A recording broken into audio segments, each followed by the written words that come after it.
Madam President. The senator from Idaho. Madam President, I'd ask unanimous consent that the quorum call be vitiated. Without objection. Thank you, Madam President. Madam President, I'm here today to make a few remarks about the proposed agreement between the United States, or our participation in the agreement, with the government of Iran. And I'm going to speak briefly because we've been through this, and I just want to underscore a few points that are very important to me as to why I'm going to be voting the way I am voting. I think, first of all, one of the things you always want to do when you're entering into an agreement is weigh who it is that you're making an agreement with. I always told clients when I was practicing law that more important than the words on the paper were the people whose signatures appeared at the bottom. And I think in this particular instance, we couldn't have a worse situation than what we have. The Iranians have shown us what they're made of for decades. We all know what they're made of. And this is not going to be a good time as we go forward.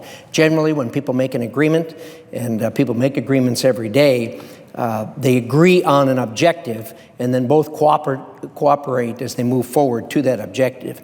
That is not going to happen here. We have seen the Iranians before operate under similar circumstances, and they cheat to begin with on a regular basis. But just as importantly, they will stiff arm, they'll drag their feet, they will misinterpret, they will challenge, they will do everything possible to avoid meeting the objective of the agreement. Now, how did all this start? Well, you remember when this whole thing started, everyone was cheering about what a wonderful thing this is, and we're going to go forward with this, but we don't trust them. No agreement is better than a bad agreement. Well, what's happened since then? There isn't anybody saying this is a good agreement. This is a bad agreement. So why didn't we stick with the proposition that no agreement was better than a bad agreement? Now, the mantra that people are talking about is, well, it's not perfect. I would urge that with what we're dealing with here and with the people that we're dealing with here, and because of the consequences for America, for the world, for the Middle East, it needs to be perfect. And it is nowhere near perfect. And I want to underscore a couple of things in that regard. The other thing that we started out with was the president promised us we are going to have inspections anytime, any place. Nothing could be further from the truth now that this agreement has been put on the table. This is not an anytime, any place agreement. Indeed, the procedures, if you wade through the difficult and complex procedures for how you get to an inspection, when there is, or even when there isn't suspicion, if you're just doing it to do checking, it's going to be very, very difficult to do that. In addition to that, there are places in Iran that are off limits. No American will ever set foot in there. No IAEA inspector will ever set foot in there. So why anyone would make this kind of an agreement is beyond me, and I'm talking about Parchin. Parchin is a place where they've done the kind of work that we want to stop in the past. And indeed, by getting in there and by going through it and by inspecting it and doing an analysis, we'd be able to tell what they did so that we could expect what they were going to do in the future, and they will. In addition to that, the most likely place in Iran for bad things to happen is at Parchin. No one can get in Parchin. Well, why would the Iranians insist on a provision in this agreement that no one could get into Parchin? There can be only one reason. They intend to cheat, and they intend to do it at Parchin. And they've gotten away with a lot of things in Parchin in the past, and so they want to protect it. Well, all of these things argue for no agreement being better than a bad agreement, which this is. Let me talk about just a couple of the things, and there's been a lot of time spent on them, but this situation regarding the money is just, I don't understand how people can talk about signing on to this agreement when you're talking about what's going to happen with the money that's going to be freed up to Iran. there's $150 billion going to be freed up. Now, you'll get people say, well, it isn't that much because they owe this, it's dedicated here, what have you. So let's just take the $50 billion that everybody agrees. I think they say $54 billion, but let's take $50 billion. $50 billion. In Iran, this is not small change. Here in the United States, obviously, it would be a much smaller amount. But the statistics, when you compare what $50 billion means to the administration, to the regime in Iran, it is very, very substantial. What does Iran do with its money when it gets money? Since the sanctions been on, their economy has been ratcheting down and down and down. Life has become much more difficult there from an economic standpoint.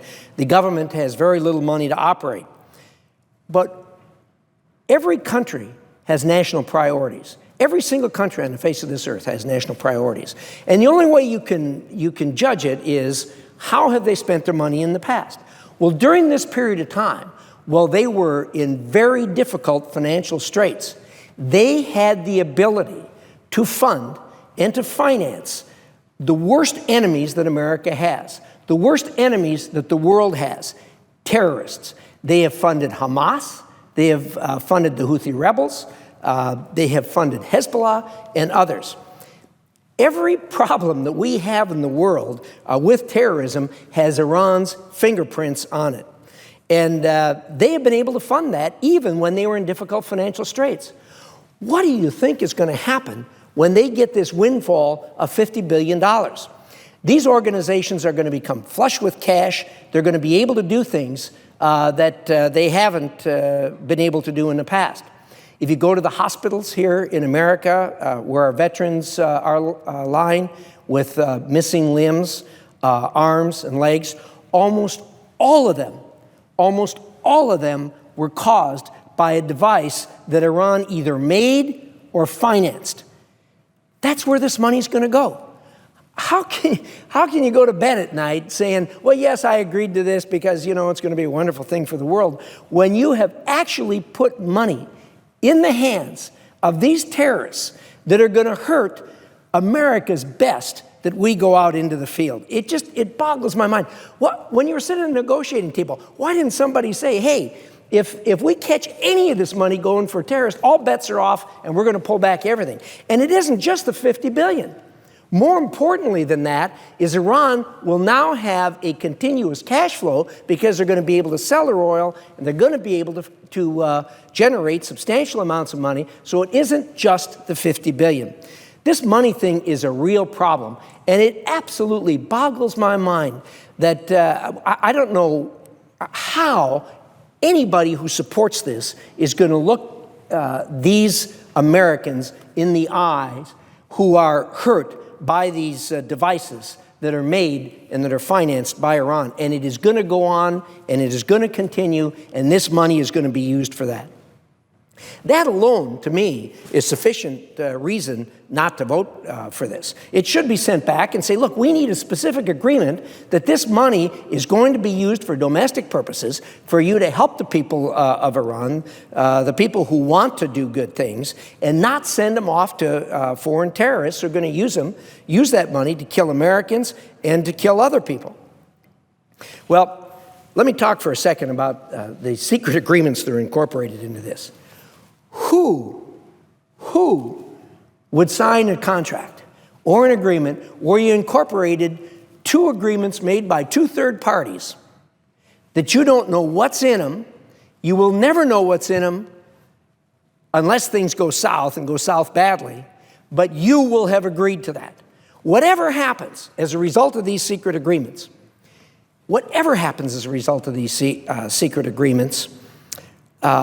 we are going to have to abide by it because we will have made this, we will have entered into this. Nobody enters into a contract to buy a bicycle where they have secret agreements. You wouldn't buy a consumer product for your home if at the bottom line it said, by the way, there's two agreements between so-and-so and so-and-so. Neither of them party to this. But by buying this and by signing this contract, you are agreeing to what's ever in there. I don't understand that. I don't understand that. No American has seen it. We get fairly good information in the Intelligence Committee, and we have had closed hearings on this. We've drug in everybody. The closest I've come to is Wendy Sherman. She was the #2 negotiator behind John Kerry, and John Kerry has not seen these agreements. And everybody tells you what's in these agreements. I cross-examine them. How do you know what's in these agreements? Well, that's what we're told. But how do you know that if you haven't seen it? Well, but the Iranians tell us that what's in there, and the IAEA tells us what's in there, so we're willing to accept that. But no American has seen it. Wendy Sherman admitted she was in a room with a number of people when the agreements were there and they were being waved around, but she did not read those agreements. She can't tell us what's in those agreements. She tries to tell us what's in those agreements. Others try to tell us what's in those agreements, but nobody knows because they won't let us see what's in those agreements. Now, why is that? You think that there are things in those agreements that show that this is a good deal? They're hiding stuff. There are bad things in there for America. And yet, people are willing to sign on to this and to endorse and to adopt and to ratify 2 secret agreements that no American has ever seen or can vouch for what is in those 2 secret agreements. One of the things that's included in there that they've admitted is how Parchin gets inspected, or rather isn't inspected.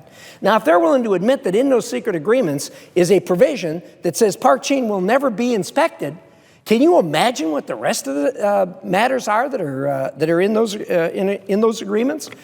It's outrageous for someone to adopt on behalf of the American people provisions that they don't know what they are.